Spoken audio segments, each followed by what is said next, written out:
So you're trying to decide between the Pixel 10 Pro and the Pixel 10 Pro XL.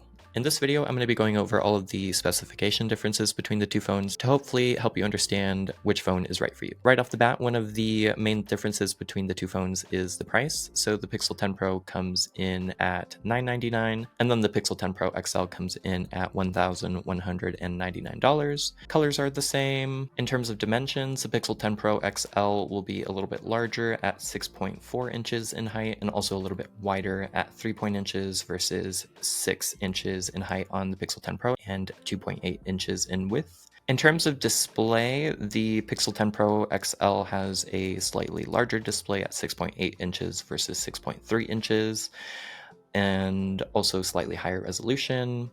Interestingly, slightly lower PPI, pixels per inch, but otherwise everything else for the display is the same. In terms of battery and charging, Google is claiming 24 plus hours of battery life, and that's been the case with my Pixel 9 Pro, so I expect that to be the case with my Pixel 10 Pro. The Pixel 10 Pro XL has a slightly larger battery capacity. The Pixel 10 Pro XL has slightly faster fast charging, so it can charge 70% in 30 minutes using a 45-watt charger, versus the Pixel 10 Pro, which can charge 55% in 30 minutes using a 30-watt charger. Both phones also have wireless charging, but the Pixel 10 Pro XL has slightly faster wireless charging at 25 watts versus the Pixel 10 Pro's 15 watts. And the final difference is the Pixel 10 Pro XL does not have a 128 gigabyte storage option. Storage starts out at 256 gigabytes for that phone and goes all the way up to 1 terabyte. But otherwise, both phones have the same amount of RAM and the same level of security, and processors are the same,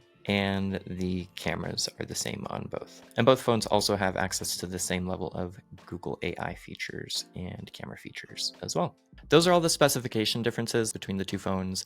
I don't love some of the choices that Google made starting last year, really, with the Pixel 9 Pro. I think it's okay for there to be a difference in price and display size and display resolution and battery capacity, but I don't love that Google is limiting charging speeds for the normal Pixel 10 Pro for both wired and wireless charging. Like, why are we making that sacrifice? You know, like they're both the Pro phone, so why don't we have the same Pro level features on both of them? Those are my thoughts. And also, yeah, what if you don't want to pay for the higher storage capacity on the Pixel 10 Pro? What if you were hoping for a 128 gigabyte model? Every year, as far as I can remember at least, the XL series have had a 128 gigabyte model.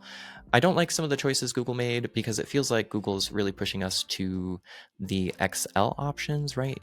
If you want the fastest charging speeds, you kind of have to opt for the XL model if you want to have the best of the best Pixel experience. So yeah, I hope that Google can in future years include similar or the same battery charging speeds. I think that would be nice. And if we could get even slightly faster charging speeds, that would be nice as well. But yeah, those are all of the differences. If you found this video helpful, be sure to give it a thumbs up and consider subscribing for my coverage of the Pixel 10 phones once I get them here in a couple days. So yeah, thanks so much for tuning in. My name is Angel, the Google Pixel guy. I hope you have a beautiful day and take care. All right, bye-bye.